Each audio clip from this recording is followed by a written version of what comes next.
এতদিন একটি group Ali Hasan Osama এবং মাহমুদুল হাসান গনবী সাহেবের পিছনে লেগেছিল।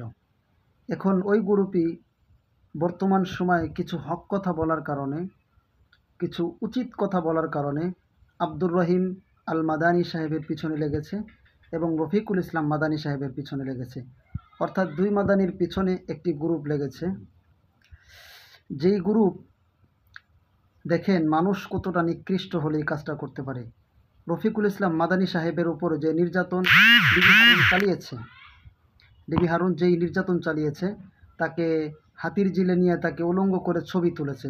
তো তারা একজন আলেমের সামনে ওই ছবিগুলো প্রকাশ করতে ভয় পেয়েছে, ছবিগুলো প্রকাশ করে নেয়। হয়তো মানে একবারে সেন্সিটিভ না, মানে হালকা কিছু ছবি প্রকাশ করেছিল, সিগারেট মুখে এবং গেঞ্জি গায়ে দেওয়া, হাফ প্যান্ট পরা। তার সাথে অনেক খারাপ আচরণ করেছে, যেমন পাশে মেয়ে বসাইছে, মেয়ের উপরে মানে পুরো উলঙ্গ অবস্থায়, ওইগুলো প্রকাশ করে নেই।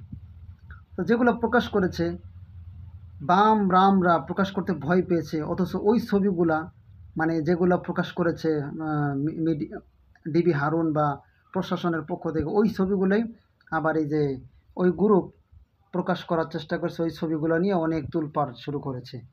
যেই ছবিগুলা রাম বামরা প্রকাশ করতে ভয় পেয়েছে একজন আলেমের শানে, ওই ছবিগুলোই মানে কথিত একটি গোষ্ঠী ওই ছবিগুলো প্রকাশ করে তৃপ্তির ঢেকুর তুলছে। আসলে এটা কি তাদের থেকে নিকৃষ্ট হয়ে গেল না?